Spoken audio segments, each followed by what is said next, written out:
The untold story of Sita. Seethayanam అసలైన రామాయణం. దీనా మురియం.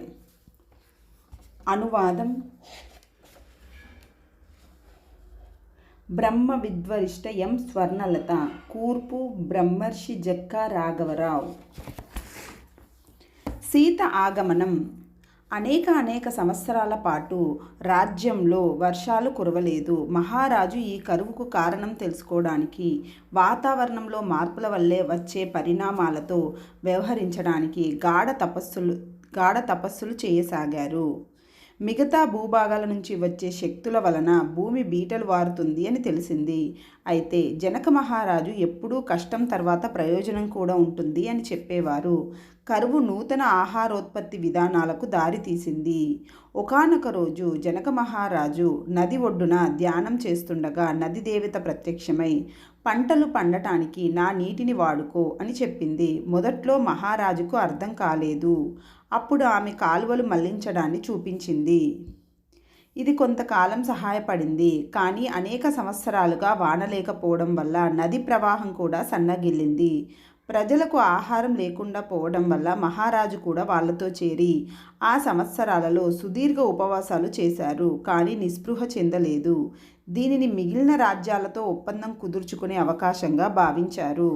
మనకు స్వీయ సమృద్ధి కలిగిన సామ్రాజ్యం ఉంది. మన ప్రజలందరి అవసరాలు తీర్చగలిగేది. కానీ ఇప్పుడు మనం ఆహారాన్ని అందించలేకపోతున్నాం. గతంలో మహారాజుకు ఎన్నడూ సహాయం అవసరం పడలేదు. కానీ క్రమంగా ఆయన వాణిజ్యంలో ప్రయోజనాలు ఉన్నాయని గ్రహించి అమలుపరిచారు. దానితో నూతన బంధాలు ఏర్పడ్డాయి. దగ్గరలోని కోసాల రాజ్యానికి చెందిన దశరథ మహారాజు ధాన్యపు కొరతను తీర్చడానికై తాను సహాయం చేస్తానని జనక మహారాజు వద్దకు వచ్చారు. వారిది చాలా విశాలమైన, శక్తివంతమైన రాజ్యం. మొదట్లో తానేమీ ఇవ్వకుండా ఈ బహుమతిని స్వీకరించడానికి జనక మహారాజు సందేహించారు. దశరథ మహారాజు ఏమీ ఇవ్వకుండా తీసుకోవడానికి ఆయన పడే సంకోచాన్ని గుర్తించి విదేహ రాజ్యపు చేతి వృత్తుల వారి పనులను తమ సహాయానికి బదులు అడిగారు. జనకుడు వెంటనే అంగీకరించారు. అది తాము భవిష్యత్తు ఒప్పందాలకు బీజాలు వేస్తున్నట్లుగా తెలుసుకున్నారు.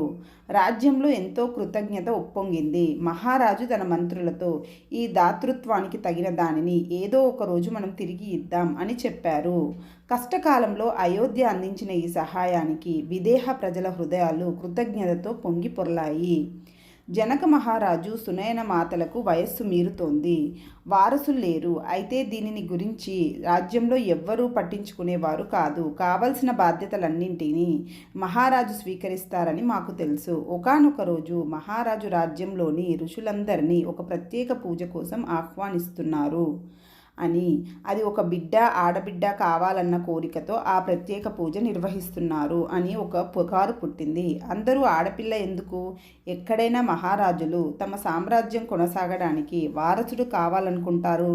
కానీ మనదంతా భిన్నం. మన మహారాజు మిగతా మహారాజుల వంటి వారు కాదని మనకు తెలుసు. ఆయన దృష్టి దూరంలో విస్తరించి ఉంటుంది. ఆ సమయంలో సుదూర ప్రాంతం నుండి ఒక ఋషి రాజప్రసాదాన్ని సందర్శించారు.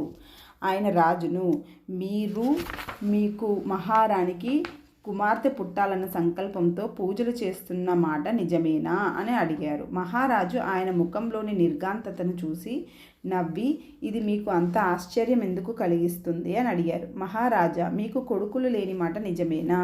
జనక మహారాజు తల ఊపి కొంచెం పెద్దగా నవ్వారు. మీరు వారసుల గురించి పట్టించుకోరా అని ఆయన ఆరా తీశాడు. మీ తర్వాత ఎవరైనా దీన్ని పరిపాలించాలి కదా అన్నారు.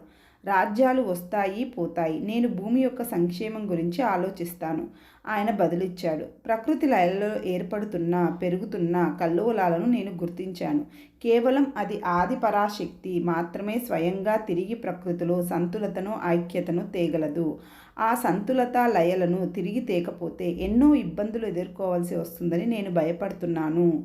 ఇప్పుడు ఆమె ఉనికి అవసరం. ఆమె బదులు పలికి భూమిపై ఉన్న సమస్త జీవరాశిపైన తన భౌతిక రూప ప్రత్యక్షత ద్వారా ప్రేమ కురిపిస్తుందన్న ఆశతో ఆమెను నేను మళ్ళీ పిలుస్తూనే ఉంటాను. దాంతో పూజలు, ధ్యానాలు కొనసాగాయి.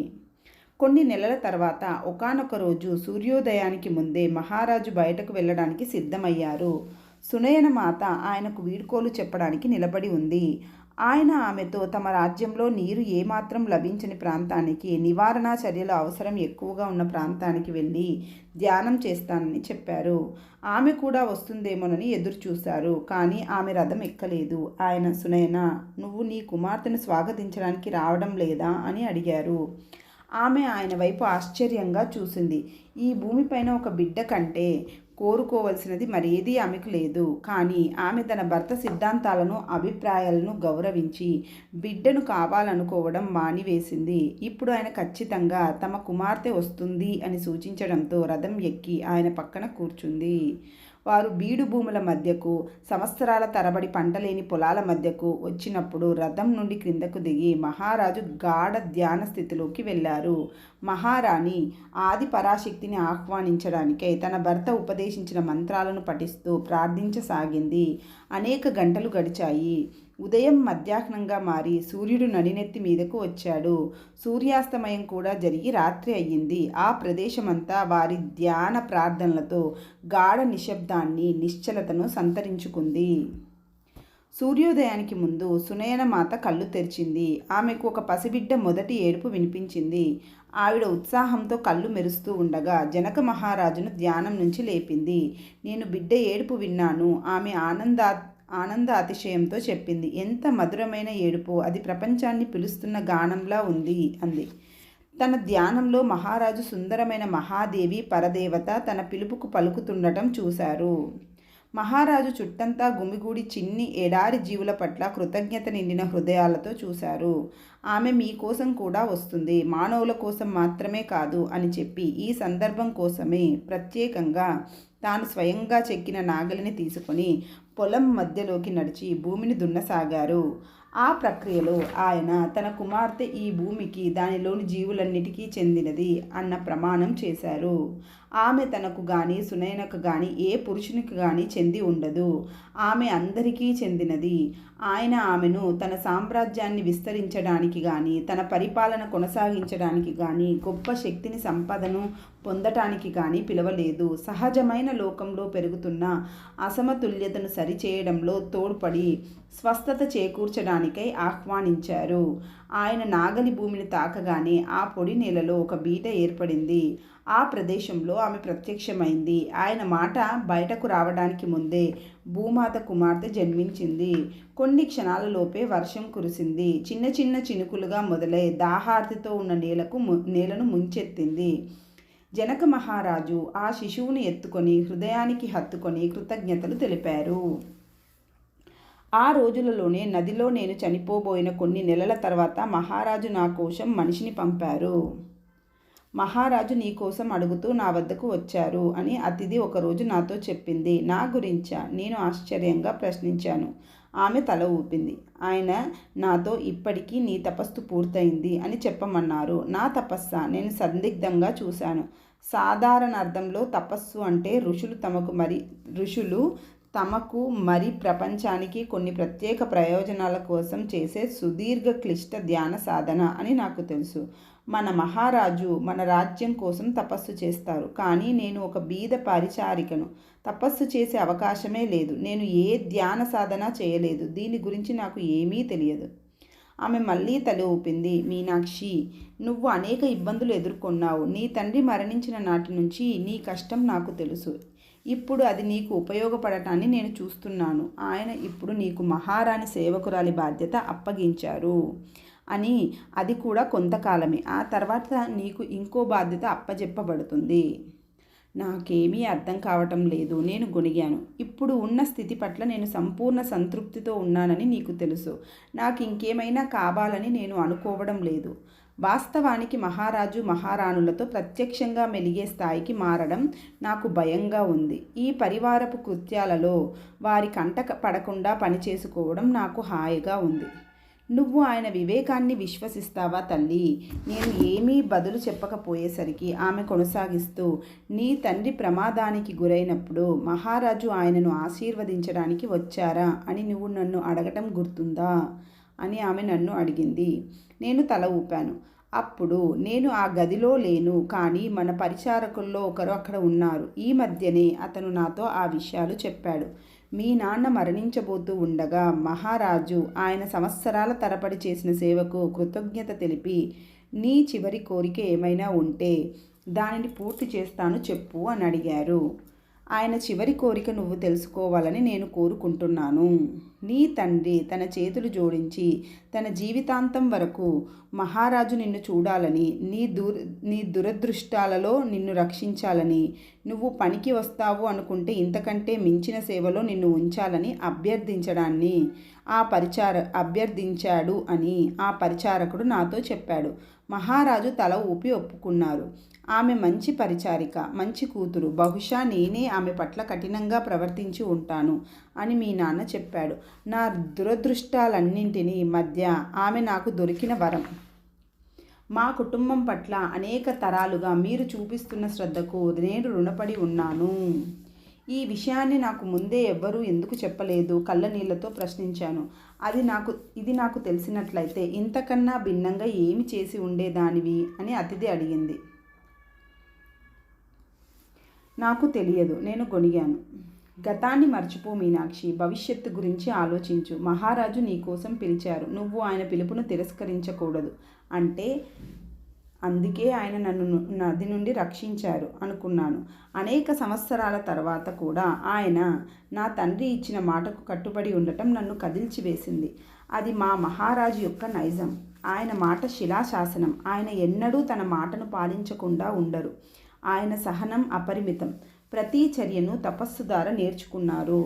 అతిథి తన సంభాషణ కొనసాగిస్తూ తాను కలుగజేసుకోవటానికి సరైన సమయం కోసం మహారాజు వేచి చూస్తున్నారు అన్న విషయంలో నేనెప్పుడూ సందేహపడలేదు. సరి అయిన క్షణంలో ఆయన నిన్ను పిలుస్తారు. ఇప్పుడు ఆ సమయం వచ్చింది మీనాక్షి. నేను ఇప్పుడు రాజప్రసాద సేవలో చురుకుగా పాల్గొనలేకపోతున్నాను. నీలాంటి వారి అవసరం ఎంతో ఉంది. అనేక తరాలు మీ ముత్తాతల నుండి అంకిత భావంతో ఆ పనులు చేసేవారు. ఇప్పుడు ఆ బాధ్యత నీవు వహించాలి అంది. నేను తల ఊపి నా అంగీకారం తెలిపాను. మహారాజుకు నా కృతజ్ఞతలు తెలుపు. కేవలం నన్ను పిలిచినందుకు మాత్రమే కాదు, నా తండ్రి చివరి కోరికను తీర్చినందుకు. అదే నాకు ఎంతో గొప్ప గౌరవం. నేను ఆయన అడుగుజాడల్లో నడవడానికి నా శాయశక్తులా ప్రయత్నిస్తాను. అతిథి వెళ్ళిపోయిన తర్వాత ఈ మధ్య నా హృదయంలో నా ప్రమేయం లేకుండానే వచ్చిన మార్పుకు సంభవిస్తున్న సంఘటనలకు ఏదో సంబంధం ఉంది అనిపించింది. గత కొద్ది నెలలుగా నా ధోరణిలో వచ్చిన మార్పు మహారాజుకు తెలుసా? ఆయన ఆశీర్వచనాలే నన్ను మార్చి నా వ్యతిరేకతను, స్వీయ జాలిని కృతజ్ఞతాతత్వంగాను, అల్పమైన పనులను కూడా ఇష్టంతో చేసే అవకాశాలుగాను మార్చి నా తండ్రి జీవితంలోని హుందాతనాన్ని చూడగలిగి నా బాల్యం నుంచి ఆయన నాకు బోధించడానికి ప్రయత్నించిన సత్యాన్ని గ్రహించేటట్లు చేశాయా? మా రాజ్యంలో హుందాతనం అనేది అత్యంత విలువైన లక్షణం. విదేహ రాజ్యంలో మా జీవితాలు చాలా సాధారణంగా, మా అవసరాలు, కోరికలు చాలా తక్కువగా ఉన్నప్పటికీ మేము ఈ సామాన్యతను హుందాతనానికి రూపంగా చూసేవాళ్ళం. దానికి కారణం ప్రకృతికి, రాజ్యంలోని ప్రజలందరికీ మేము ఇచ్చే గౌరవం. ఎవ్వరూ ఏది ఎక్కువ తీసుకోరు, మిగిలిన వారికి లేకుండా చేయరు. అలా చేయటం మేము సహించం. తల్లిదండ్రులను కోల్పోయిన ప్రతి బిడ్డ సంరక్షింపబడుతుంది. వృద్ధులు గౌరవింపబడతారు. ప్రజల మధ్య నమ్మక ద్రోహం అనేది లేదు. ప్రతి వారికి సమానమైన గౌరవం, ఆదరం, రక్షణ అందించబడతాయి. మహారాజు ఒక సమాజం ఐక్యతతో ఉండాలంటే మినహాయింపు లేకుండా ప్రతి వారు సంరక్షించబడాలి అని అర్థం చేసుకున్నారు. అందుకే మమ్మల్ని దురదృష్టం చుట్టుముట్టినప్పుడు మా కుటుంబం రక్షించబడింది అని నేను గ్రహించాను. మా సమాజంలో ప్రతి ఒక్కరము ప్రకృతి లయలను అర్థం చేసుకొని సహజ చక్రాలకు అనుగుణంగా జీవించే వాళ్ళం. మాకు ప్రకృతి నియమాలు పవిత్రమైనవే కాక మా సమృద్ధికి మూలాలు. మా సంపద మా ప్రకృతి వనరుల మీద మాత్రమే కాక మా మహారాజు వివేక వనరులపైన కూడా ఆధారపడి ఉంది. ఆయన వివేకం మా జీవితపు అన్ని కోణాలకు నిర్దేశకత్వం వహించేది. ఆయన నుంచి మేము ప్రకృతి నియమాలను అనుసరించినంత వరకు ఏదో ఒక రకంగా మన అవసరాలన్నీ తీర్చబడతాయి అని నేర్చుకున్నాము. దీనివల్లనే మేము చాలా ఇబ్బందులలో ఉన్నప్పుడు దశరథ మహారాజు మాకు సహాయం అందించడానికి వచ్చారని ఆయన మాకు బోధించారు. జీవితంలో కొన్ని పాఠాలు నేర్పడానికి కష్టాలు వస్తాయి. అయితే మనం నియమాలకు, విశ్వాసాలకు కట్టుబడి ఉండాలి అని ఆయన చెప్పారు. ప్రకృతి నుంచి మనకు అవసరమైన దానికంటే ఎక్కువ తీసుకునే ఆలోచన మాకు లేదు. ఎందుకంటే మాకు జంతు, వృక్ష సామ్రాజ్యాల అవసరాల పట్ల కూడా ఎరుక ఉంది. పూర్వపు రోజుల్లో మా ఆహారం చాలా వరకు సమృద్ధితో నిండిన అరణ్యాలు, లోయల నుండే లభించేది. అవి అనేక రకాల ఫలాలు, గింజలు, ధాన్యాలు, దుంపలతో పొంగి పొర్లేవి. అయితే మనుష్యులు పెరిగే కొద్దీ అరణ్యాలను ఆక్రమించుకోవడంతో ఆ ఆహారాలు తగ్గిపోయాయి. దాంతో జనకుని కుటుంబం మమ్మల్ని పంటలు పండించడం వైపు మళ్లించింది. అయితే మా పూర్వీకుల అవసరాలన్నింటినీ ఒకప్పుడు అడవులు తీర్చేవి అన్న విషయాన్ని మేము మర్చిపోలేదు. అందుకే మా మనస్సులోనూ ఆత్మలలోనూ వాటి పట్ల గాఢ కృతజ్ఞత నెలకొని ఉంది. కృతజ్ఞత, గౌరవం, జీవితమంతటి పట్ల ప్రేమ, ఇదే జనక మహారాజు బోధనల సారాంశం. భూమి పట్ల, దాని మట్టి పట్ల అది మనకు మరింత ఆహారాన్ని అందిస్తుంది. కనుక మాకు కృతజ్ఞత ఉంది. మేము ఆమెను గౌరవిస్తాము. ఆమె పట్ల కృతజ్ఞతతో ఉంటాము. భూదేవి మాకు ఒక కుమార్తెను ఇచ్చింది అని తెలుసుకున్నప్పుడు ఈ భావాలు మరింత బలపడ్డాయి. ఆమె మా విదేహ సామ్రాజ్యాన్ని రక్షించటమే కాక మొత్తం ప్రకృతి సమతుల్యతను తిరిగి తేవడంలో తోడ్పడే గొప్ప బహుమతిని అందించింది. చాలా కాలంగా వర్షాలు ఆగిపోవటం మేము ప్రకృతి ప్రపంచ నియమాలకు కట్టుబడి ఉన్న మా కృతజ్ఞతను తెలియచేసినప్పటికీ భూమి మీద మరికొందరు దానికి భిన్నంగా ప్రవర్తిస్తారు. వాళ్ళ దుశ్చర్యల వల్ల అందరూ ఇబ్బందులకు గురి అవ్వాల్సి వస్తుంది అన్న వాస్తవం అర్థం చేసుకునేటట్లు చేసింది. దానివల్ల మేము యోచించలేని శక్తుల పట్ల మరింత ఎరుక పొందాము. అయితే మేము ఆ శక్తులను తరిమి కొట్టగల మహారాజు వివేకం పట్ల విశ్వాసం కలిగి ఉన్నాము.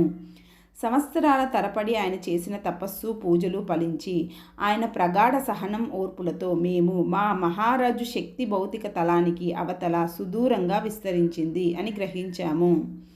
ఆయన తన కుమార్తెను ఇంటికి తెచ్చినప్పుడు ఆమెను ఆయనలాగానే దేవుళ్ళు ఇచ్చిన వరంగా, స్వయంగా గొప్ప శక్తిగా భావించాము. గ్రామ ప్రజలు ఆమె భూమి నుంచి పుట్టింది అని చెప్పగానే పరివారంలోని వారంతా ఆమె స్వయంగా ప్రత్యక్షమైంది అని ఋషులు మాట్లాడుకునే గొప్ప దేవి అని, ఆమె తన స్వీయ ఇచ్ఛా ద్వారా భౌతిక రూపాన్ని ధరించింది అని చెప్పుకున్నారు. మహారాజు ఈ మాటలను ఖండించలేదు. ఆమె భూదేవి యొక్క కుమార్తె అని గ్రామస్తులు చెప్పుకునే మాటలను అనుమతించారు. అందుకే ఆమెకు భూమి యొక్క పగులు నుంచి ఉద్భవించింది అనే అర్థం వచ్చే సీత అనే పేరు పెట్టారు. సీత విద్యాభ్యాసం. సీత ఉనికి పరివార పరిచారకులందరినీ మార్చింది. ఇప్పుడు ప్రతిదీ ఆమె చుట్టూనే తిరుగుతూ ఉంది. జనక మహారాజు, సునయన మాతలు ఆమె దగ్గరే కూర్చొని ఆమె నిద్రపోతుంటే గంటల కొద్ది గడిపేవారు. నేను మా మహారాజుని ఈ విధంగా ఎప్పుడూ చూడలేదు. భౌతిక ప్రపంచంలో ఏదైనా ఆయనను, అన్ని బంధాలను మార్పు చెందించిన మా మహారాజును అలా స్థిరంగా ఉంచగలదని అనుకుని మేము చాలా ఆశ్చర్యపోయాం. అయితే ఆమె వాళ్లను మాత్రమే సమ్మోహనలో ముంచలేదు. రాజప్రసాద కృత్యాలలో ఉన్న మేమందరము అదే స్థితిలో ఉన్నాము.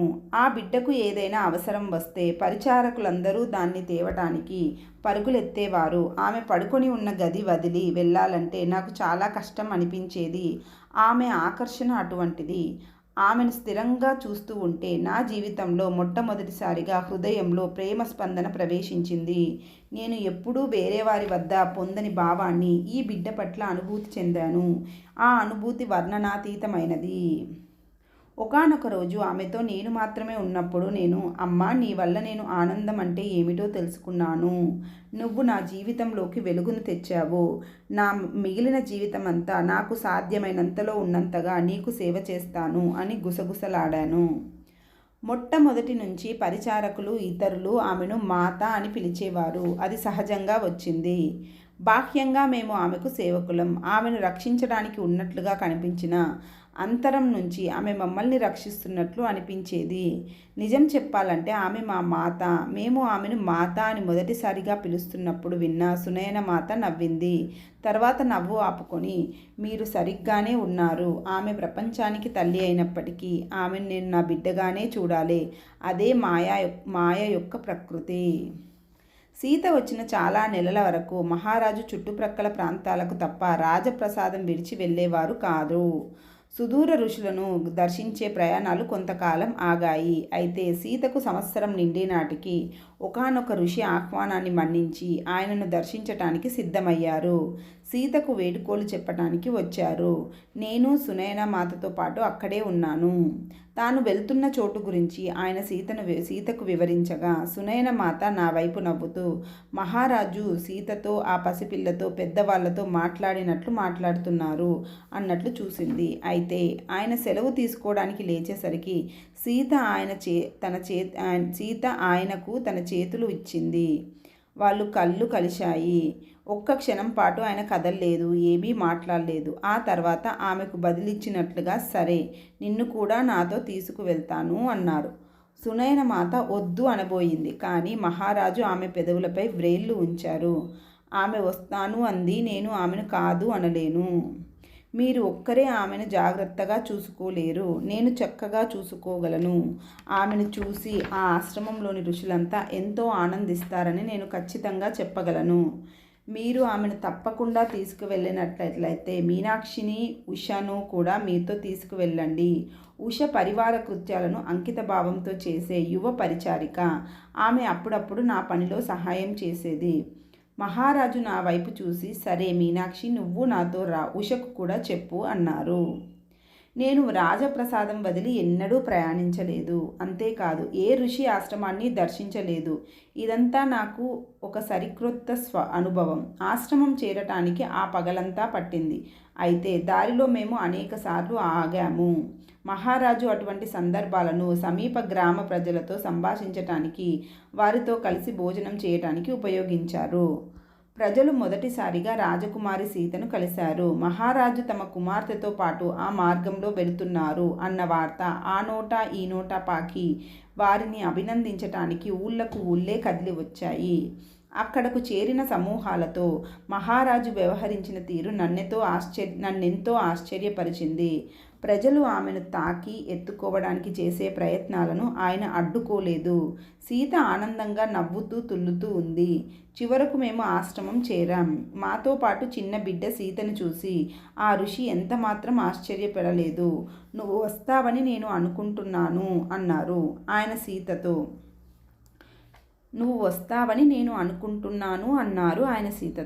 నువ్వు నీ ప్రథమ పాఠాల కోసం వచ్చినందుకు సంతోషం అంటున్నారు. ఆ ఋషి మహారాజును తన కుటీరంలోకి తీసుకువెళ్ళగా నేను సీతకు, నాకు, ఉషకు కేటాయించిన కుటీరంలోకి వెళ్ళాము. అది సుదీర్ఘ ప్రయాణం. ఆ ప్రయాణం అంతట్లోనూ సీత మేలుకునే ఉంది కనుక ఇక నిద్రపోతుంది అని నాకు తెలుసు. ఉషా నేను ఆమె త్వరగా పక్క సిద్ధం చేసి సీతను పడుకోబెట్టి ఉష ఆమె పక్కనే జోకుడుతూ కూర్చుంటే నేను మెల్లగా పాడసాగాను. నేను అటు చూసేసరికి ఆమె నిద్రపోయింది. అయితే నేను కూడా తలవాల్చే వరకు నేను పాడుతూనే ఉన్నాను. కొంతసేపటి తర్వాత నేను ఉలిక్కిపడి లేచాను. నేను సీత పడుకున్న పక్కపైకి దొర్లాను. అయితే ఇప్పుడు గాఢంగా నిద్రిస్తున్న ఉష తప్ప అక్కడ సీత లేదు. ఆ పక్క ఖాళీగా ఉంది. మాతా అంటూ నేను పలుమార్లు పిలిచాను. ఆమె కుటీరంలో లేదు. నా అరుపులకు ఉష నిద్ర లేచింది. మేమిద్దరం భయంగా బయటకు వెళ్ళాం. అది అర్ధరాత్రి. సీత ఎక్కువ దూరం వెళ్ళి ఉండదు అనుకుంటూ ఆ ఆవరణ అంతా వెతికాము. కానీ ఆమె ఎక్కడా కనబడలేదు. మహారాజు ఋషులు కూర్చుంటున్న చోటు నుంచి పల్చటి కాంతి వెలువడుతుంది. నేను వారికి ఈ విషయం తెలియచెయ్యాలి. వాళ్ళను మాట్లాడించాలంటే సంకోచంగా ఉన్నప్పటికీ వేరే ఏం చెయ్యాలో తెలియక ఉషను వెతుకుతూ ఉండమని చెప్పి నేను వారి కుటీరం వైపు నడిచాను. ఆ తలుపు కొంచెం తెరిచి ఉంది. నేను మహారాజు ఆ ఋషితో పాటు మరికొందరు గాఢ ధ్యాన స్థితిలో కూర్చొని ఉండటం చూశాను. నేను ఏం చేయాలి అనుకుంటూ అక్కడే భయంతో నిలబడి ఉండగా మహారాజు మెల్లగా కళ్ళు తెరిచి గదిలో ఒక మూలకు వెళ్ళారు. ఆయన మెల్లగా ఆమె లోపలకు ఇప్పుడే నడిచి వచ్చింది అన్నారు. సీతాపాప అప్పటికి ఇంకా తన మొదటి అడుగు వేయకపోవటం వలన ఆయన స్వరంలో ఆశ్చర్యం స్పష్టంగా వినపడింది. ఖచ్చితంగా నేను సరిగ్గా వినలేదు అనుకుంటూ నడిచిందా అని అడిగాను. ఆయన తల ఊపి ఆమెను ఇక్కడే ఉంచి వెళ్ళి పడుకో మీనాక్షి, అంతా సవ్యంగానే ఉంది అన్నారు. ఆ రాత్రి నుంచి సీత ప్రతి చోటకు నడిచింది. తాను ఊరికి కూర్చోకుండా ఊరికే కూర్చోకుండా అలా నడవగలిగిన సామర్థ్యాన్ని ఆమె ఎంతో మురిసిపోయింది. నేను గుర్తించే లోపే నడక మొదలుపెట్టేది. ఆమెను కనిపెట్టి ఉండటం నాకు చాలా కష్టమయ్యేది. ఆవిడ చూపు ఎప్పుడూ ఆశ్రమ ద్వారం వైపే ఉండేది. ఒకరోజు ఆమె అక్కడకు వెళ్ళాలి అనుకుంటూ ఉంది అని నేను తెలుసుకున్నాను. మేము రేపు తిరిగి వెళ్తామనగా సీత నా కన్నుగప్పి తెరిచి ఉన్న ద్వారం వైపు వెళ్ళింది. నేను ఆమె వెనుక పరిగెత్తబోగా మహారాజు నన్ను ఆపి ఆమెను తెలుసుకొని ఆమె అక్కడకు వెళ్ళవలసిన అవసరం స్పష్టంగా ఉంది. గత కొద్ది రోజులుగా ఆమె ఆ వైపే చూస్తుంది అన్నారు. ప్రభు, నేను ఆమెను అనుసరించవద్దా? ఆయన తల ఊపి కొంత దూరంలో మాత్రమే ఆమెకు కావలసింది చెయ్యనియ్యి. నేను ఉషను పిలిచాను. మేమిద్దరం ఆమెను అనుసరించాము. తాను ఎక్కడకు వెళ్తూ ఉందో ఆమెకు స్పష్టంగా తెలిసినట్లే ఉంది. ఏ సంకోచం లేకుండా ఆమె అడవిలోకి వెళ్ళి అక్కడ గాయపడి చెట్టు చాటున దాగి ఉన్న చిన్న జంతువులను తన చేతిలోకి తీసుకుంది. తర్వాత ఆమె చుట్టూ చూసి చేతిలో జంతువుతో ఉషా నేను కొద్ది దూరంలో వెంబడిస్తుండగా ఆశ్రమానికి తిరిగి వచ్చింది. ఆమె ఆ జంతువును మా కోసం ఎదురు చూస్తున్న తన తండ్రికి ఇచ్చి ఏడవటం మొదలుపెట్టింది. మహారాజుకు వెంటనే అంతా అర్థమైంది. ఈ చిన్ని జంతువుకు మనం సహాయం చేద్దాం అని ఆయన ఆమెకు మృదువుగా చెప్పారు. కంటినీరు ఇంకా కారుతుండగా ఆమె తల పట్టుకుంది. ఆ సందడి విని అనేక మంది ఆశ్రమవాసులు ఏం జరిగిందో అనుకుంటూ వచ్చారు. వారు జంతువుకు చిన్న పక్క ఏర్పాటు చేసి దాని విరిగిన కాలుకు కట్టుకట్టారు. అయితే ఆ రాత్రి అది చనిపోయింది. ఆ తర్వాత సీత మౌనంగా ఉండిపోయింది. ఆ ద్వారం పట్ల కానీ ఆశ్రమం దాటి వెళ్ళటం పట్ల కానీ ఆమె ఇక ఏమాత్రం ఆసక్తి చూపలేదు. ఆమె తన తండ్రి పక్కనే కూర్చుంది. ఇక బయలుదేరే సమయం వచ్చింది. మేం వెళ్ళి 1 వారం అయ్యింది. అయితే సునయన మాత మమ్మల్ని చూడగానే 1 సంవత్సరం అయినట్లు ఉంది. సీత చాలా పెరిగింది, ఇప్పుడు నడుస్తుంది కూడా అంది. అంతేగాక ఆ చిన్న జంతువుతో అనుభవం ఆమెపై చాలా ప్రభావం చూపినట్లయింది. ఆమె వెళ్ళేటప్పుడు శిశువులా వెళ్ళింది, వచ్చేటప్పుడు బాలికగా వచ్చింది. ఇప్పుడు జనక మహారాజు ఋషులను దర్శించడానికి వెళ్ళినప్పుడు చాలాసార్లు సీత కూడా వెళ్తూ ఉంది. ఆయన అప్పుడు కొంతమంది పరిచారకులను కూడా తీసుకొని వెళ్ళేవారు. కానీ వారితో వెళ్ళే అవకాశం నాకు అరుదుగా దొరికేది. తిరిగి రాగానే ఆ పరిచారకులు ఆశ్రమంలోని శిష్యులతో కానీ దగ్గరలోని అడవి జంతువులతో కానీ సీత సహవాసం గురించి కథలు కథలుగా చెప్పేవారు. వారు మేము అక్కడ ఉన్నట్లు భావించేటట్లుగా వర్ణించి చెప్పటం వలన మాకు కూడా అక్కడకు వెళ్ళిన అనుభూతి దొరికేది. అటువంటి సందర్భాల్లో మేము పనులు పూర్తి చేసుకుని వంటశాల వద్ద చేరేవాళ్ళం. అక్కడ ప్రయాణంలో వెంబడించిన వారు సీతామాత గురించిన కథ చెప్పేవాళ్ళు. మేమంతా ఆమె మా స్వంతమే అయినట్లు ఆనందంగా నవ్వుకునేవాళ్ళం. కొన్ని సంవత్సరాల తర్వాత జనక మహారాజు సీతను మొట్టమొదటిసారి తీసుకువెళ్ళిన ఆశ్రమానికి వెళ్ళబోతున్నానని చెప్పారు. ఆమె వెళ్ళడానికి ఎంతో ఆతృతతో ఉంది. నన్ను కూడా తమతో రమ్మంటారా అని నేను ఊహించకపోవటం వలన సునయన మాత నన్ను కూడా వెళ్ళమన్నప్పుడు నేను చాలా ఆశ్చర్యపోయాను. మేము అక్కడకు చేరిన వెంటనే సీత ఆ అడవిలోనికి తాను గాయపడిన జంతువును చూసిన చోటికి వెళ్దామంది. నీకు అది జ్ఞాపకం ఉందా అని ఆశ్చర్యంగా అడిగాను. ఆమె తల ఊపి నేను నిద్రపోతున్నప్పుడు ఆ గాయపడిన జంతువును చూశాను. నేను ఎక్కడికి వెళ్ళాలో ఆ విధంగా నాకు తెలిసింది. నువ్వు అడవిలోకి వెళ్ళవచ్చు. ఇక్కడ నీకు కావలసిన ప్రదేశం స్వేచ్ఛగా సంచరించవచ్చు. ఆమె అడవిలో లోనికి వెళ్ళగా నేను అనుసరించాను. ఆమె దేనికోసమో వెతుకుతున్నట్లు అనిపించింది. అయినా నేను నెమ్మదిగా మాత, మనం అరణ్యంలోనికి వెళితే దారి తప్పిపోతాం, వెనుకకు వెళ్దాం అని చెప్పాను. మనం ఎలా తప్పిపోతాం అని ఆమె నవ్వి మనం తిరిగి వెళ్ళేలోపు నేను ఏదో కనుక్కోవాలి అంది. మీరు దేనికోసం వెతుకుతున్నారు? నాకు దాని పేరు తెలియదు. అయితే నేను దానిని చూస్తే తెలుసుకోగలను. నాకు అది నన్ను పిలుస్తున్నట్లు అనిపిస్తుంది. మాత, ఇదేమైనా ఆట? ఆమె తన తల పట్టుకొని కానే కాదు, చాలా గంభీరమైన విషయం. దయచేసి ఓర్పు పట్టు మీనాక్షి. నేను దాన్ని కనుక్కుంటానని నాకు తెలుసు.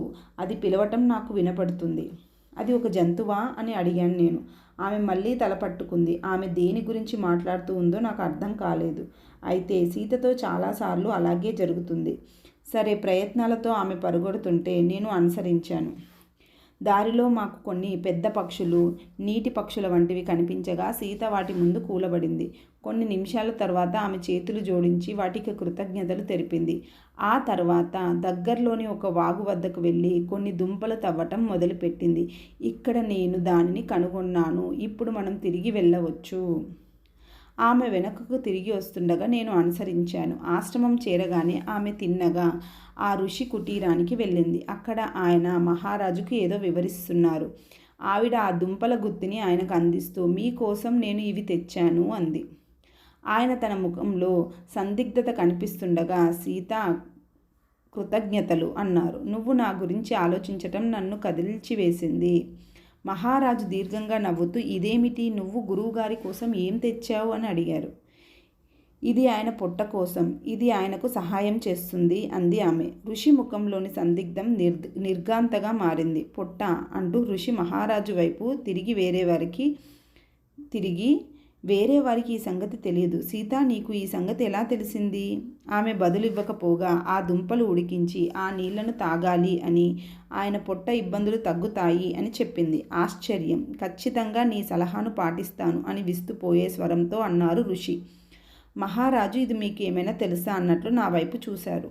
నేను నెమ్మదిగా అవసరమైనదేదో ఆమెకు స్పష్టంగా తెలిసినట్లు ఉంది. గాఢ అరణ్యంలో నేను ఆమెను అనుసరించాను. అప్పుడు ఆమె ఆ దుంపలు ఎక్కడ ఉంటాయో అడగటం కోసం ఆగింది అని చెప్పాను. అడిగిందా? ఆమె ఎవరిని అడిగింది? ఆయన రెట్టించారు. నాకు ఏం చెప్పాలో తెలియక మౌనంగా ఉన్నాను. తర్వాత నెమ్మదిగా సీత వైపు తిరిగి, నీకు ఆ పక్షులు చెప్పాయి కదూ సీత అని అడిగాను. ఆమె తల ఊపి, అవి నన్ను వాగు వైపుకు వెళ్ళమని చెప్పాయి అంది. మహారాజు ఋషి పరస్పరం ముఖాలు చూసుకున్నారు. ఎవ్వరూ మాట్లాడలేదు. సరే, ఈ దుంపలు ఎలా పనిచేస్తాయో చూద్దామని ఋషి నవ్వుతూ అన్నారు. 3 రోజుల పాటు ఋషి పత్ని ఆ మందు తయారు చేసింది. అప్పుడు ఆయన సీత దగ్గరికి వచ్చి, తను ఇప్పుడు చాలా మెరుగయ్యానని చెప్పారు. చాలా కాలం తర్వాత నా పుట్ట తేలికగా ఉంది. నువ్వు నా భార్యకు ఆ దుంపలు ఎక్కడ దొరుకుతాయో చూపించు. దానితో నేను ఆ మందు తీసుకోవటం కొనసాగించవచ్చు అన్నారు. మేము రాజప్రసాదానికి తిరిగి వచ్చి మహారాజు ఈ కథనంతా సునయనమాతకు వెల్లడించగా, ఆమె, ఈ మాటలు బయటికి తెలిస్తే రాజ్యంలోని ప్రజలంతా ఆరోగ్యం కోసం బారులు తీరుతారు అంది. కానీ అది మంచిదేగా అడిగారు మహారాజు.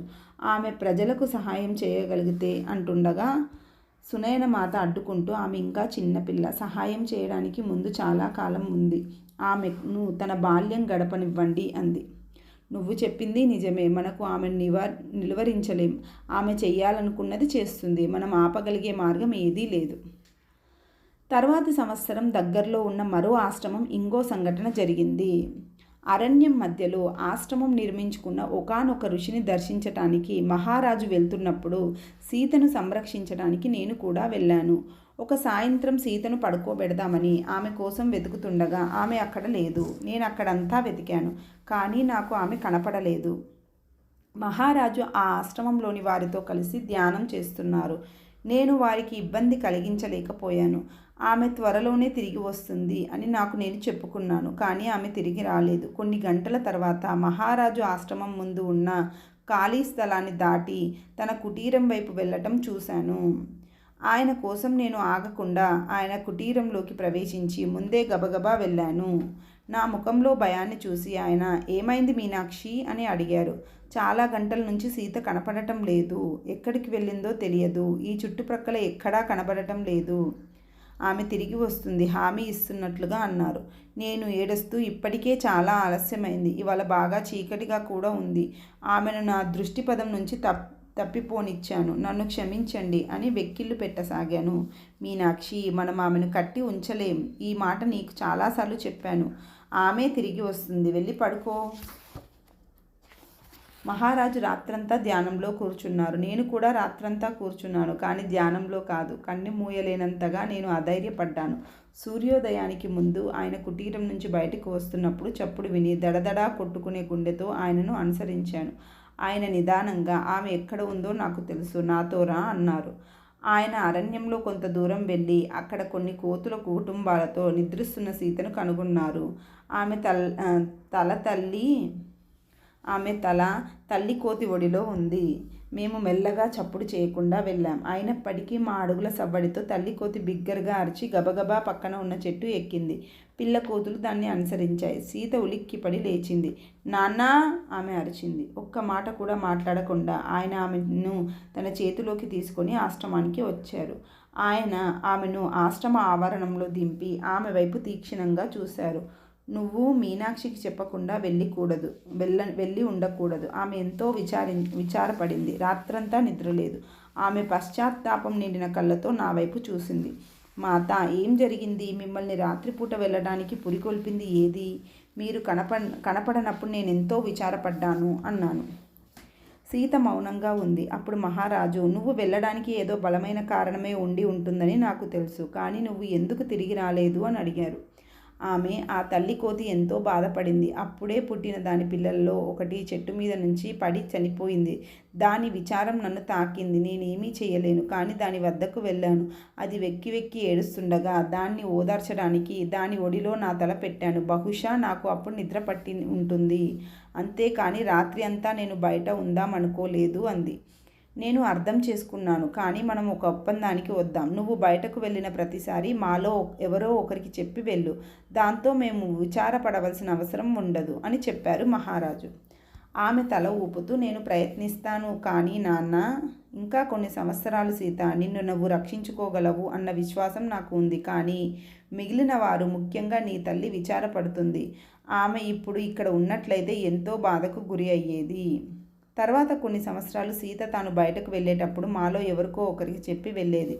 ప్రతి రాత్రి పరిచారకుల్లో ఎవరో సీతకు కాపలా కాసేవారు. మాలో మరొకరు ఉదయమే వచ్చి రాత్రి ఉన్న పరిచారకునికి విరామం కల్పించేవారు. తరచుగా మేము ఆమె తలుపు బయటకు కూర్చునే వాళ్ళం. కొన్ని సంవత్సరాల తర్వాత ఆమెను అంత జాగ్రత్తగా చూడవలసిన అవసరం లేదని మేము తెలుసుకునే సంఘటన ఒకటి జరిగింది. నేను ఉదయమే వచ్చేసరికి రాత్రి ఆమె సంరక్షకునిగా ఉన్న పరిచారకుడు గాఢ నిద్రలో ఉండటం చూశాను. సీత పక్కా ఖాళీగా ఉంది. ఆమె రాజప్రసాదంలో ఎక్కడా కనబడలేదు. నేను చుట్టుపక్కల వెతికినా లాభం లేకపోయింది. నది వద్దకు వెళ్ళమని నాతో ఏదో చెప్పింది. అక్కడ నాకు ఆమె కనపడింది. ఆమె నదితో సంభాషిస్తూ దానిని కొప్పడుతుంది. నేను చప్పుడు చేయకుండా పక్కన కూర్చున్నాను. ఆమె ఇటు తిరిగినప్పుడు నన్ను చూసింది. అప్పటికీ ఇంకా కోపపడే ధోరణిలోనే ఉంది తప్ప క్షమాపణలు చెప్తున్నట్లు లేదు. ఏమిటిది తల్లి? ఇంత ప్రొద్దున్నే నిన్ను ఈ నది వద్దకు రప్పించింది ఏమిటి అని అడిగాను నేను. గత రాత్రి ఈ నది ఒక ఎద్దు జీవితాన్ని బలి తీసుకుంది. ఇప్పుడు ఆ రైతు ఏం చేయాలి? ఆయన తన పొలాలు ఎలా దున్నుతాడు? అది సరైన పని కాదు. ఇది నీకు ఎలా తెలుసు మాత? నేను దాని కలలో చూశాను. అది ఎంతో స్పష్టంగా ఉంది. ఆ ఎద్దు అటు ఇటు తిరుగుతూ నీరు తాగటం కోసం వచ్చింది. కానీ ఈ నది ఆ జంతువును దూరంగా లాగివేసింది. ఇప్పుడు ఆ రైతు విచారగ్రస్తుడై ఉండి ఉంటాడు. గత రాత్రి తీవ్రమైన వాన కురిసింది. బహుశా ఆ ఎద్దు కాలు జారి ఉంటుంది. అది నది తప్పిదం కాకపోవచ్చు అన్నాను నేను. నాకు నదిని వెనక వేసుకుని రావాల్సిన అవసరం ఏముందో తెలియకుండానే. నువ్వు చెప్పింది నిజమే అయి ఉండొచ్చు మీనాక్షి. అయినప్పటికీ మనం ఇప్పుడు ఆ రైతుకు సహాయం చేయాలి. మేము రాజప్రసాదానికి తిరిగి రాగానే సీత మహారాజుకు జరిగిందంతా చెప్పి ఆ రైతుకు కొత్త ఎద్దును తెచ్చి ఇవ్వమని నొక్కి చెప్పింది. కానీ ఆ రైతును ఎక్కడ పట్టుకుంటాం? ఆయన కొంత వేలాహోలంగా అడిగారు. నేను అతన్ని కనుక్కుంటాను, ఆమె స్థిరంగా చెప్పింది. దాంతో మహారాజు నన్ను జంతు సంరక్షకుడిగా ఉన్న కిరణ్ వద్దకు వెళ్ళి అతనితో ఒక ఎద్దును తీసుకురమ్మని చెప్పమన్నారు. కిరణ్ కూడా నాకులాగానే పాతకాలం నుండి ఉన్న పరిచారకుడు. వాళ్ళ నాన్న కూడా మా నాన్నలాగానే పరివార కృత్యాల్లో పనిచేసేవాడు. అతను జంతువులను చాలా శ్రద్ధగా చూస్తాడని పేరు పడ్డాడు. ఈ కారణం వల్ల సీతకు అతనంటే చాలా ఇష్టం. అతను ఏదో ఒక జంతువు పట్ల ప్రత్యేక శ్రద్ధ చూపిస్తున్నప్పుడు ఆమె అతని పక్కనే కూర్చొని ఒక జంతువు తీవ్రంగా జబ్బు పడినప్పుడు ఏం చేయాలో చెప్పేది. నేను కూడా నాకు అవకాశం దొరికినప్పుడు అక్కడ కూర్చొని అతన్ని చూడటం ఇష్టపడేదాన్ని. అతను వాటితో తమ పిల్లలతో మాట్లాడినట్లు మాట్లాడేవాడు. కిరణ్ తన ముఖం వల్ల కంటే పద్ధతుల వల్ల ఆకర్షణీయంగా కనబడేవాడు. అతను నాకులాగా నల్లటివాడే అయితే అనేక గంటల పాటు ఎండలో గడపటం వల్ల ఆ విధంగా ఉన్నాడని అనుకున్నాను. మా ఇద్దరి మధ్య కొంత సాన్నిహిత్యం ఉంది. మేము మాట్లాడుకున్నది చాలా తక్కువే అయినా ఇద్దరం మొహమాటస్తులమే అయినా అది ఉంది. మాత కోసం కిరణ్ ఏదైనా చేస్తాడు. నేను అతనితో ఆమె కల గురించి చెప్పగానే మా ఎద్దులలో ఒకదానిని మహారాజు వద్దకు తీసుకువచ్చాడు. ఆ తర్వాత ఏం జరిగిందో అతను నాతో చెప్పాడు. మహారాజు సీత, కిరణ్ మరి ఆ ఎద్దు నది వద్దకు వెళ్తూ ఒక్కొక్క రైతును, రాత్రి మీరెవరైనా ఎద్దును పోగొట్టుకున్నారా అని అడగసాగారు. ఎవ్వరూ అవును అనలేదు. సీత బహుశా నువ్వు చూసింది వట్టి కలే అయి ఉంటుంది. అందరి ఎద్దులు సురక్షితంగానే ఉన్నాయి అన్నారు మహారాజు. కొంతసేపటి తర్వాత లేదు, ఆమె నిశ్చయంగా చెప్పింది. అది సత్యమని నాకు తెలుసు. వాళ్ళు నది ఒడ్డున మరింత ముందుకు నడిచారు. ఎట్టకేలకు తన ఎద్దును కోల్పోయిన విచారంతో ఉన్న రైతును చేరుకున్నారు. ఆ రైతుకు కొద్దిపాటి పొలం ఉంది. దానిని దున్నటానికి 2 ఎడ్లు ఉన్నాయి. వాటిలో ఒకటి కనకపడకపోవటం అతనికి ఎంతో నష్టం కలిగిస్తుంది. మహారాజు తన కోసం కొత్త ఎద్దును తీసుకురావడం చూసినప్పుడు కృతజ్ఞతతో ఆయన పక్కన కూలబడ్డాడు. అయితే మహారాజు, ఆ గొప్పతనం నాది కాదు. సీత ఇక్కడకు రావాలని పట్టుబట్టింది. ఆమె రాత్రి నీ ఎద్దు కొట్టుకుపోవడం చూసింది. ఆమె నుండి అది బహుమతిగా స్వీకరించు అని చెప్పారు. ఆ రోజు తర్వాత నేను సీతను నది పక్కన మళ్ళీ చూశాను. అయితే ఈసారి ఆమె కొప్పడుతున్నట్లు లేదు, విచారపడుతున్నట్టు ఉంది. తాను కఠినంగా మాట్లాడినందుకు నదిని క్షమాపణలు కోరడానికి వచ్చింది. నేను ఆమె పక్కన కూర్చొని ఉండగా నదిలో నుండి ఒక కాంతి పైకి రావడం చూశాను. అది నీళ్ల చుట్టూ కొన్ని నిమిషాలు తిరిగి మళ్ళీ లోతులోకి అదృశ్యమైంది. అది కనపడటం వల్ల సీత తేలికపడింది. చేతులు జోడించి నేను అర్థం చేసుకున్నాను అని గుసగుసలాడింది. అదేమిటి? నేను ఆశ్చర్యంగా అడిగాను. అది నది దేవత. ఆమె అందమైన రూపం నీకు కనపడిందా? లేదు మాత, నేను కేవలం కాంతిపుంజాన్ని మాత్రమే చూశాను. ఆమె నాకు మరణం అనేది జీవితంలో ఒక భాగం అని, ఆ ఎద్దుకు తన శరీరాన్ని వదిలే వేరే శరీరం ధరించే సమయం ఆసన్నమైంది కనుక ఆ ఎద్దును తీసుకున్నాను. మరణం గురించి విచారపడకూడదు, మరణం లేకపోతే జననం లేదు అని చెప్పింది. నేను ఆమెతో మాట్లాడిన విధానానికి ఎంతో విచారపడుతున్నాను మాత. రైతు యొక్క దుఃఖం మీ హృదయాన్ని కదిల్చివేసిందని ఆమె అర్థం చేసుకోగలదని నాకు తెలుసు. అవును, అందుకే ఆవిడ నన్ను ఇక్కడకు పిలిచింది. ఆమెను మళ్ళీ నేను ప్రశ్నించాను అంది లేవబోతూ సీత. మరణం గురించి ఆమె చెప్పింది సత్యం. అయితే ఇది చాలా కష్టమైన పాఠం మాత. ఆమె నన్ను చూడటానికి వెనక్కి తిరిగింది. కొన్ని నిమిషాల పాటు ఆలోచనలు పడి, మీ నాన్న చనిపోయిన తర్వాత నువ్వు చాలా కాలం బాధపడ్డావు కదా మీనాక్షి అని అడిగింది.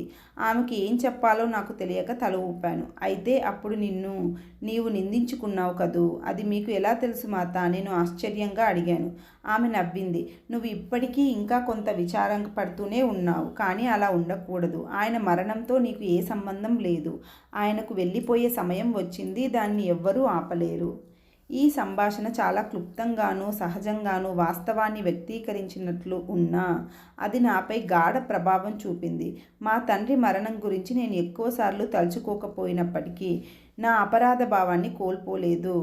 ఆ రాత్రి నా గదిలో కూర్చొని ఉండగా సీత నాలోని ఈ భావాలన్నింటినీ మౌనంగా నయం చేసిందని గుర్తించాను. కొన్ని నెలల తర్వాత మరొక సంఘటన ద్వారా ప్రకృతి లోకం యొక్క ఇబ్బందిని మాత ఎంత గాఢంగా భావిస్తుందో మాకు తెలిసింది.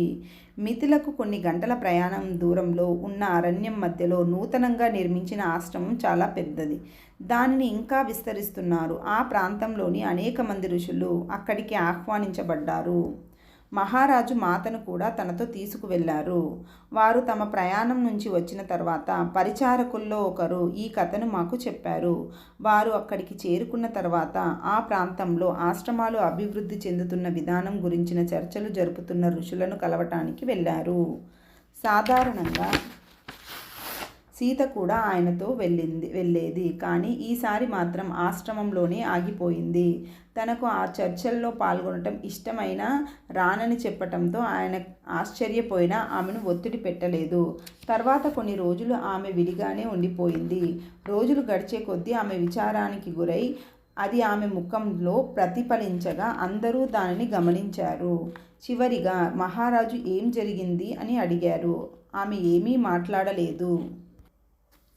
నువ్వు ఈ ఆశ్రమంలో ఋషులతో ఎంతో ఆనందంగా ఉన్నావోనని రాజ్యంలోని వారంతా భావిస్తుంటే ఆశ్రమం బయట ఉండటం అనేది ఎంత అగౌరవమైన విషయమో నీకు తెలుసా?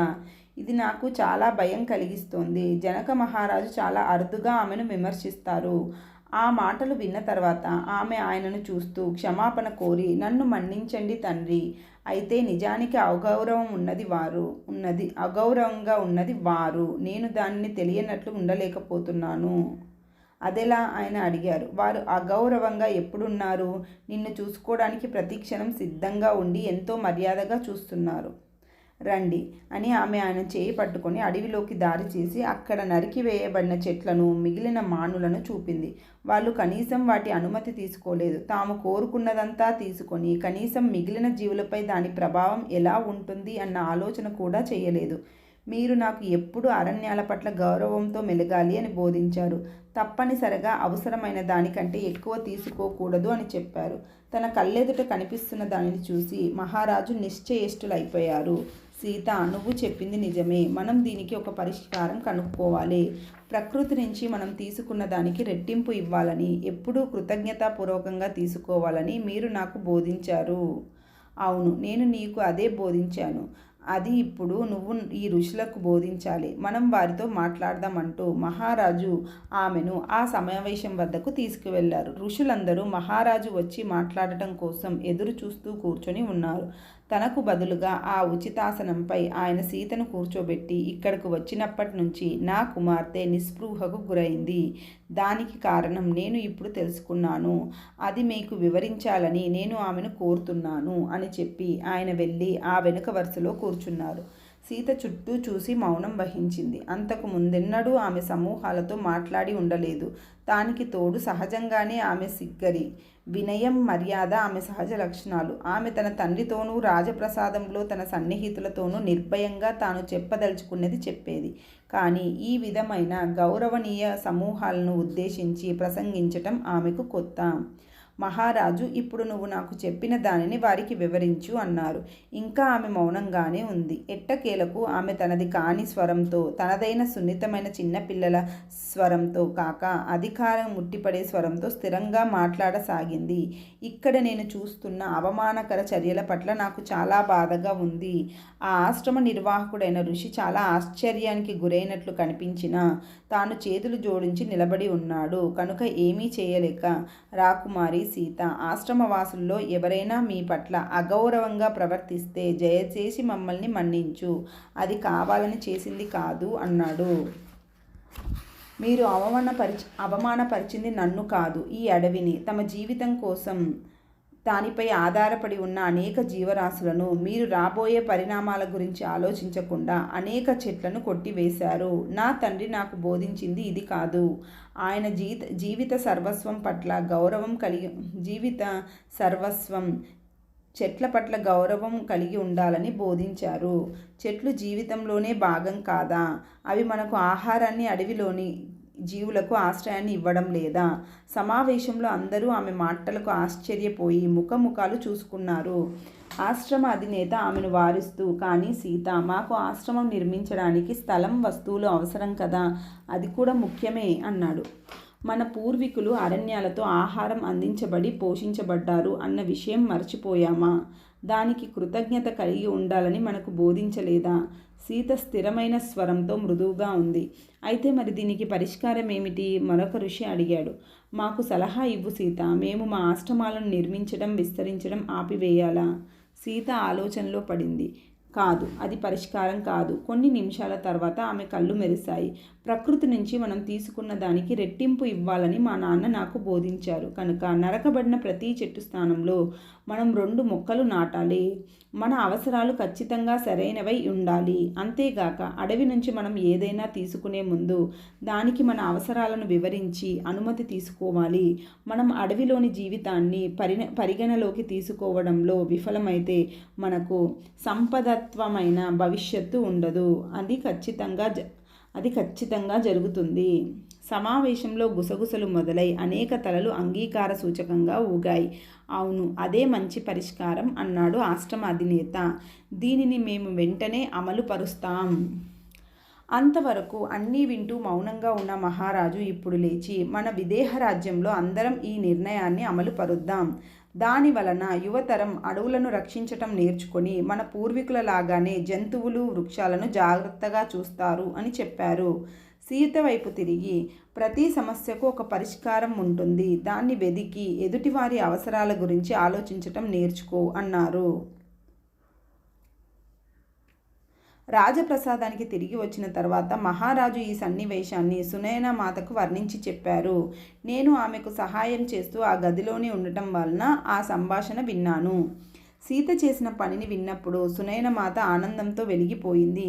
ఇప్పుడు మనం మన తర్వాత మన రాజ్యాన్ని పాలించేది ఎవరా అని విచారపడనవసరం లేదు. ఏదో ఒక రోజు సీత మీకంటే మిన్నగా ఈ స్థానాన్ని భర్తీ చేస్తుంది. ఆమెకు రాజ్యం అప్పచెప్పితే ప్రజలంతా సంతోషిస్తారు. మహారాజు తన తల పట్టుకొని, నేనెంత ప్రయత్నించినా సీత భవిష్యత్తును చూడలేకపోయాను. ఆ దర్శనం నాకు నిరోధించబడినట్లు ఉంది. కానీ సునయన, ఆమె గమ్యం ఈ రాజ్యాన్ని కానీ మరేదైనా రాజ్యాన్ని కానీ పరిపాలించటమో లేదా మిథిలలో ఉండటమో కాదో, ఇది నువ్వు గుర్తుపెట్టుకో. దీనికోసం ఆమె మన వద్దకు రాలేదు. అయినప్పటికీ ఆమె ప్రపంచానికి సేవ చేస్తుందని నాకు తెలుసు. ఆ పని కోసం ఆమెకు అవసరమైన శిక్షణని ఇవ్వటం కోసమే మనం ఇక్కడ ఉన్నాం. ఈ అధ్యాయం బాల్యం నుంచి సీతలో వచ్చిన మార్పుల మొదటి సూచన. ఆమె ఎంత చిన్నదైనప్పటికీ తాను స్వయంగా మాట్లాడగలిగేది. ఇప్పుడు ఆమె ఆసక్తులు కేవలం ఆశ్రమాలను సందర్శించటం లేదా అడవులలో సంచరించటాలు మాత్రమే కాక, ఋషుల సమక్షంలో ఉంటూ వారు చెప్పేది వింటూ వారి బోధనలకు బదులు ఇవ్వడం కూడా. 1 సంవత్సరానికి ఆ తర్వాత పరిచారకుల దగ్గరకు మరో కథ వచ్చింది. దానిని మేము సరిగ్గా అర్థం చేసుకోలేకపోయాం. కానీ అది మాకు నవ్వు తెప్పించింది. ఆ ప్రాంతంలో ఉన్న ఒక గొప్ప ఋషి వద్దకు మహారాజుతో పాటు సీత కూడా వెళ్ళింది. ఆయన మహారాజుకు కొన్ని పవిత్ర మంత్రాలు బోధించారు. ఒకానొక సాయంత్రం ఆ ఋషి ఒక ప్రత్యేక మంత్రం యొక్క ప్రతి శబ్దానికి అర్థం వివరిస్తుండగా సీత మధ్యలో కల్పించుకొని, ఆ మాటలను మనస్సులో భావిస్తే చాలదా, వాటిని బయటకు బిగ్గరగా ఎందుకు వల్లించాలి అని అడిగింది.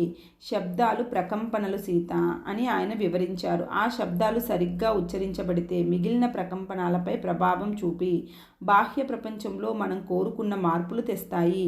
ప్రతి శబ్దం విశ్వంలోని ఒకానొక ప్రత్యేక ప్రకంపనతో శృతి చేయబడి ఉంటుంది. ఉచ్చారణలో చిన్న పొరపాటు జరిగినా దాని ప్రభావం తీవ్రంగా ఉంటుంది. సీత కొన్ని నిమిషాల పాటు మౌనంగా ఉంది. ఆ తర్వాత మరి ఆలోచనలు, సంకల్పాలు కూడా ప్రకంపనాలు కాదా? ఆలోచనలకు, సంకల్పాలకు కూడా పరిణామం ఉండదా అని అడిగింది. ఆయన వాటికి కూడా ఉంటుంది. అయితే సంకల్పాలు, ఆలోచనల కంటే శబ్దం ఎక్కువ శక్తివంతమైనది. అందుకే పరిణామం కోసం మంత్రజపాన్ని ఉపయోగిస్తారు. ఆ మంత్రాన్ని గురించి తలుచుకోవడం వల్ల అంతే ఫలితం ఉండదు. సీత 1 నిమిషం పాటు ఆలోచించి, కానీ అది ఒకానొక వ్యక్తి యొక్క ఏకాగ్రత స్థాయిని బట్టి ఉండదా? మనస్సు అంత గాఢంగా కేంద్రీకరిస్తే ఆ ఆలోచనకు అంతే ఫలితం ఉండదా అంది. తలుపు దగ్గర నుంచి ఒక స్వరం సీత చెప్పింది నిజం. ఆలోచన శక్తి తక్కువది కాదు అని పలికింది. ప్రతి ఒక్కరూ ఈ చర్చలో కలుగజేసుకున్నది ఎవరా అని తిరిగి చూశారు. తలుపు దగ్గర దయాపూరిత దృక్కులు కలిగిన ఒక మధ్య వయస్కురాలు నిలబడి ఉంది. ఆమె వెంట్రుకలు తలపై ముడివేయబడి ఉన్నాయి. చర్మం మృదువుగా ఉంది. కళ్ళు నల్లగా తీక్షణంగా కనిపిస్తున్నప్పటికీ కోమలత నిండి ఉంది. అక్కడ ఉన్న ఋషులందరూ ఆమెకు అభివాదాలు తెలిపారు. ఋషి గార్గీకి స్వాగతం. దయచేసి లోనికి వచ్చి మాతో చేరండి. గార్గి జనకుని రాజ్యంలో పేరు ప్రఖ్యాతులు గల గొప్ప ఋషి. వేదాలను అభ్యసించింది. గార్గి గదిలోకి ప్రవేశించి సీత పక్కన కూర్చుంది. సీత, మనం భౌతిక తలంలో నివసిస్తున్నాం. ఊర్ధ్వలోకాలలో కోరుకున్న వాటిని సంకల్పం ద్వారా ప్రత్యక్షీకరించుకోవచ్చు. ఇక్కడ భౌతిక ప్రపంచంలో గాఢ ప్రకంపన అవసరం. ఈ భౌతిక ప్రపంచం శబ్ద ప్రకంపన ద్వారా, ఓం ప్రకంపన ద్వారా ప్రత్యక్షీకరించబడింది. ఈ జ్ఞానులు చెప్పింది సరి అయినదే. ఉచ్చరణే మూలం. సరి అయిన ప్రకంపనతో సమరేఖలో ఉండటం చాలా కష్టం. సంకల్పం శృతిలో లేకపోతే శబ్దం సరైన సమరేఖలో ఉండదు. ఆలోచనలు శబ్దాన్ని నిర్దేశిస్తాయి. దానికి స్వచ్ఛమైన మనస్సు లేదా చాలా క్రమశిక్షణ కలిగిన మనస్సు అవసరం. అందుకే చాలా తక్కువ మంది మాత్రమే మంత్రశక్తిని కలిగి ఉంటారు. పూర్వకాలంలో భూమికి ఉపయోగపడటం కోసం మంత్రాలను ఉపయోగించేవారు. ఉదాహరణకు, వర్షాలు రానప్పుడు వాటి కోసం ఆమె ఒక క్షణం ఆగి, సీత, నువ్వేదో ప్రశ్నించాలనుకుంటున్నావు, చెప్పు అంది. సీత ఏమీ మాట్లాడలేదు. తాను అంతకు ముందు విన్నదాని గురించి ఆలోచిస్తూ కనబడింది. గార్గి, పర్వాలేదు, ఏదైనా సరే అడుగు. ఇవి నువ్వు తెలుసుకోవాల్సిన ముఖ్య విషయాలు. తర్వాత నీకు ఎంతో ఉపయోగపడతాయి. సీత అక్కడ చేరిన చిన్న సమూహం వైపు చూడటానికి తల తిప్పింది. వారిలో కొందరు ఆమెకు తెలిసిన వారు, ధ్యాన సాధనలో చాలా పురోగతి చెందినవారు. నేను జన్మించడానికి ముందు విదేహ రాజ్యంలో చాలా కాలం కరువు ఉంది. అప్పుడు ఈ మంత్రాలు వర్షాన్ని ఎందుకు తెప్పించలేదు అని అడిగింది. వాళ్ళందరూ ఏమీ మాట్లాడకుండా పరస్పరం ముఖాలు చూసుకున్నారు. సీత గార్గి వైపు తిరిగి మళ్ళీ ప్రజలకు, జంతువులకు ఎందుకు తోడ్పడలేదు? గార్గి నెమ్మదైన స్వరంతో, చాలా శక్తివంతమైన చైతన్యం మంత్రాలను ఎదుర్కొని వాటి ప్రభావం లేకుండా చేయగలదు. ఇది చాలా అరుదుగా సంభవిస్తుంది. అలా అప్పుడు సంభవించింది సీత అంది. అటువంటి పనులు ఎవరు చేస్తారు? సీత ఆశ్చర్యంగా అడిగింది. ఆ శక్తి ఎవరికి ఉంటుంది? అక్కడ మళ్ళీ మౌనం రాజ్యమేలింది. ఆయన పేరు చెప్పడానికి ఎవ్వరూ సాహసించలేదు. సీత ఒక్కొక్కళ్ళు ముఖాన్ని చూసింది. చివరకు జనక మహారాజు కల్పించుకొని సీతతో, ఆలస్యం అయిపోతుంది, బహుశా మనం వెళ్ళవలసిన సమయం దగ్గర పడుతుంది అన్నారు.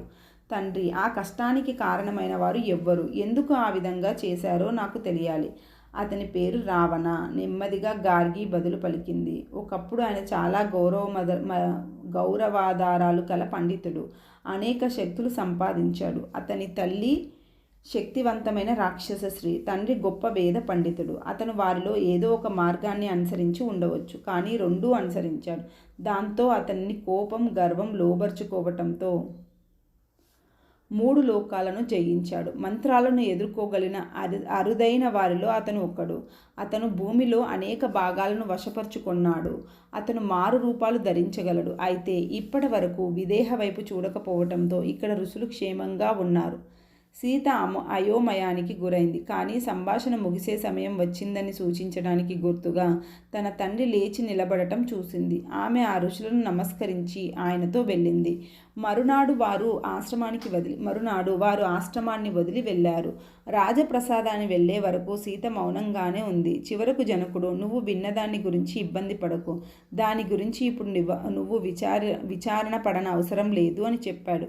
తండ్రి, నేను విచారపడటం లేదు. అంత జ్ఞానం ఉండి శివుడు భక్తుడై ఉన్న వ్యక్తి కూడా హాని ఎలా చేయగలడా అని అర్థం చేసుకోవడానికి ప్రయత్నిస్తున్నాను అంతే. అతను తను పొందిన శక్తిని ఉపయోగించగల స్థాయిలో లేడు. సరికాని వ్యక్తుల చేతిలో ఉన్న శక్తి ఎంతో హాని కలిగించగలదు. మాట మారుస్తూ ఆయన, గార్గి ఋషి పట్ల నీకు ఎంత ఆరాధన కలిగిందో నేను చూశాను. నువ్వు ఆమె విద్యను అభ్యసిస్తావా? చాలా ఇష్టంగా సీత నవ్వుతూ బదులు చెప్పింది. అయితే ఏర్పాటు చేస్తాను.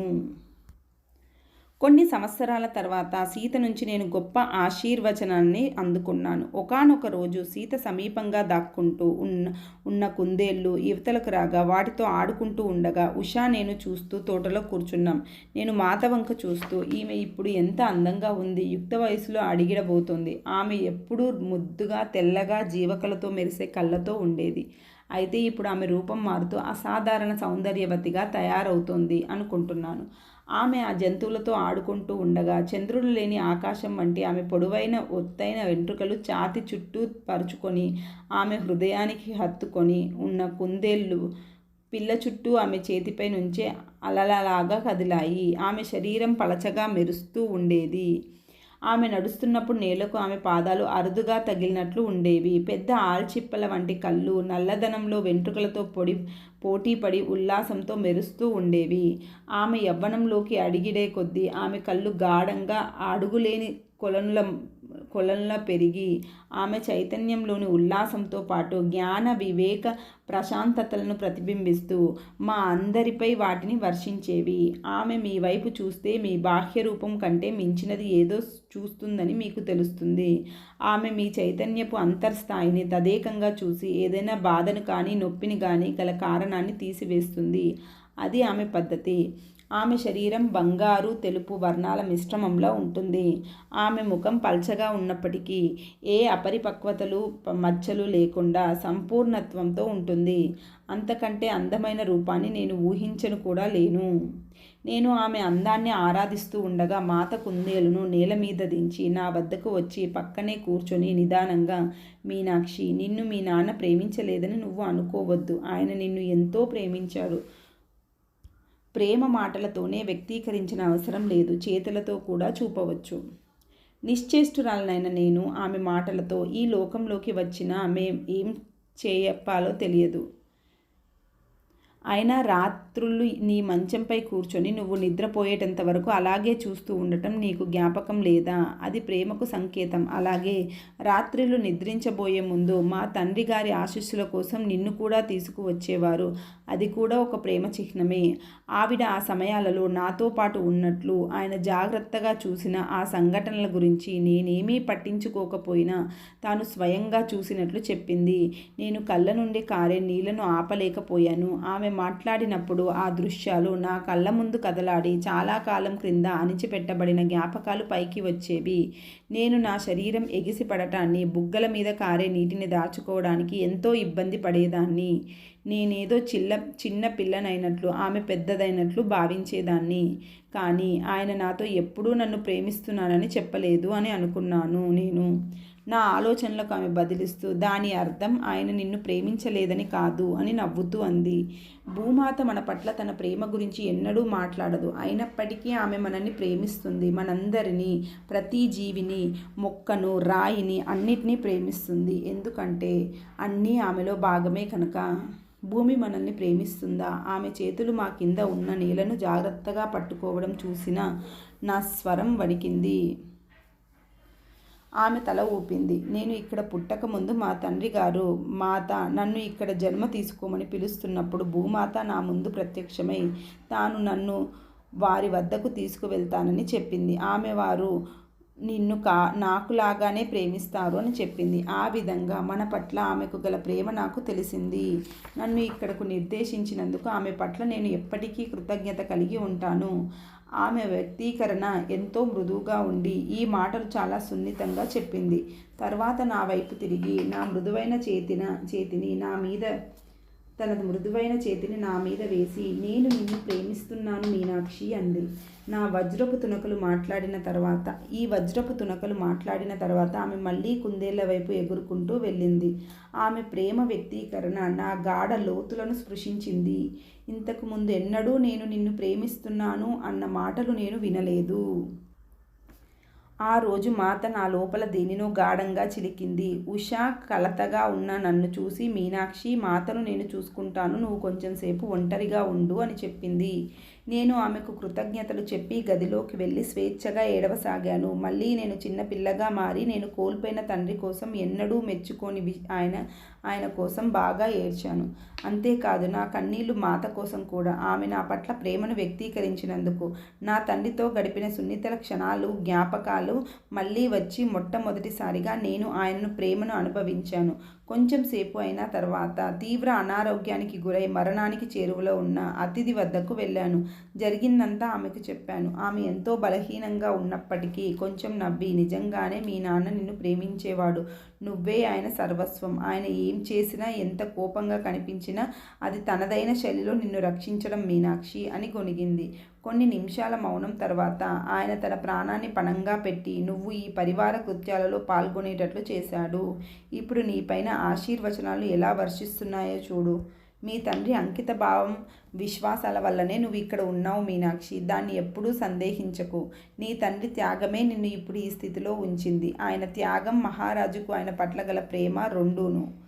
నేను ఆమె వైపు ప్రశ్నార్థకంగా చూశాను. ఆమె తల ఊపింది. అందుకే ఆయన నన్ను నది నుంచి రక్షించారు. నా తండ్రి పట్ల ఆయనకు గల ప్రేమ వలన నేను మెల్లగా అన్నాను.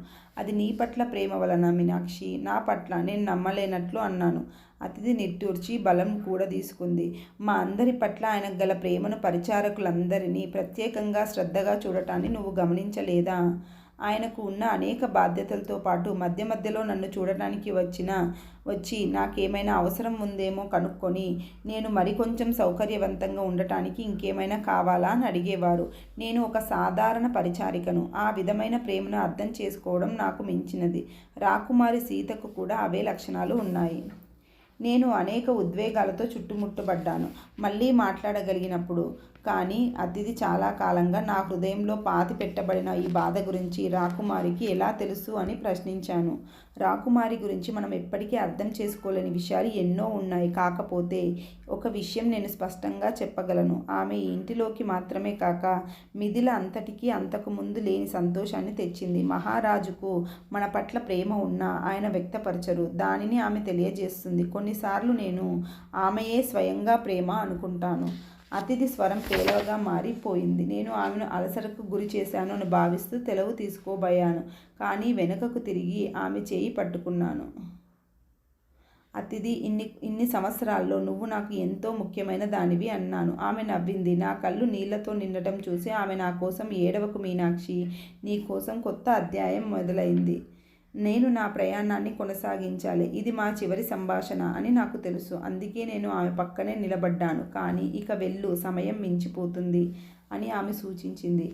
నేను మనస్సులోనే ఆమెకు నా చివరి వీడ్కోలు చెప్పి నా చేతిలో నుంచి ఆమె చేతిని, నా గతంలో మరొక భాగాన్ని వదిలేశాను. ఆ రోజు నుంచి నేను ప్రేమించబడని బిడ్డగా నా హృదయం పొందిన గాయాలన్నీ మానిపోయాయి. ఇది జరిగిన కొన్ని సంవత్సరాలకు నేను మాత వలన హృదయపు గాయాలను మాన్చుకున్న అనేక మంది పరిచారకులలో నేను ఒకదానిని అని తెలుసుకున్నాను.